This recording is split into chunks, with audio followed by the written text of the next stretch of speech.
Bonjour à tous, on se retrouve dans un SOS Résine. Je recherche une résine alimentaire certifiée pour le contact avec les aliments. Donc chez Résine Pro, vous avez la résine Epoxy Food. Pour vous expliquer un petit peu, toutes les résines époxy, quand elles sont durcies dans les règles de l'art, c'est-à-dire qu'elles ne restent pas molles, que le mélange a bien été fait, que vous avez travaillé dans de bonnes conditions et que votre résine est bien complètement durcie.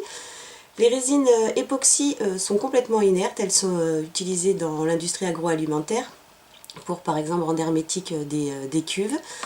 Donc les résines époxy, une fois complètement catalysées, réticulées, complètement durcies, elles ne dégagent pas de COV. Donc qu'est-ce que c'est que les COV? Vous m'avez demandé également. Ce sont les composés organiques volatiles qui peuvent se dégager de la résine. Donc elles sont inertes, il n'y en a pas quand elles sont bien durcies. Par contre, la résine Epoxy Food, qu'est-ce que c'est? C'est une résine qui a été certifiée en laboratoire indépendant.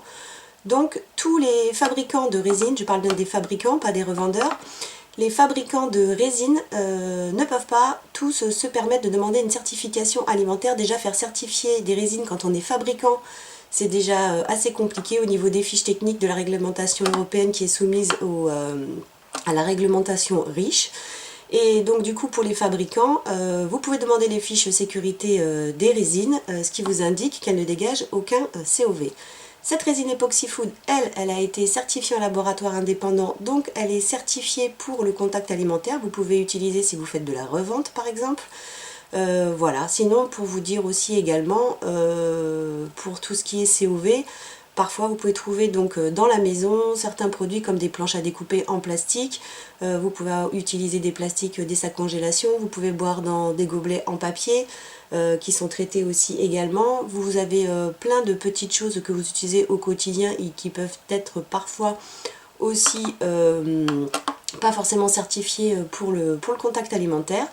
Mais voilà, sachez quand même qu'il y a des réglementations au niveau européen, donc si vous cherchez une résine pour le contact alimentaire, vous avez celle-ci chez Résine Pro. Je vous mettrai le lien dans la barre d'infos, puisque vous me l'avez demandé plusieurs fois en commentaire. Donc voilà, celle-ci vous pouvez l'utiliser en fond de moule, puis en plus couler vos créations, ou vous pouvez l'utiliser donc en résine de revêtement. C'est une résine de finition qui va venir s'utiliser entre 2 et 5 mm, donc vraiment pour faire un revêtement à la fin, quoi. De votre création si vous voulez mettre une couche de résine supplémentaire.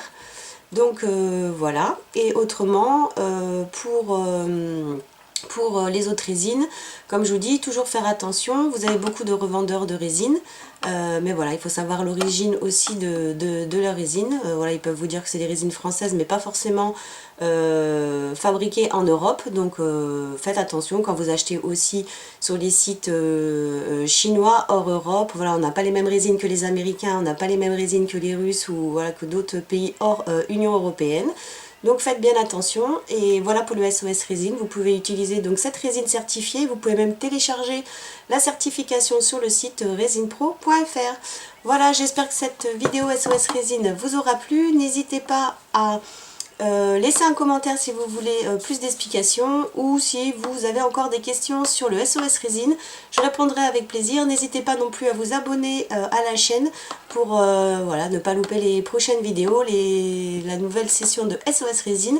J'espère que cette vidéo vous aura plu et je vous dis à bientôt. Ciao!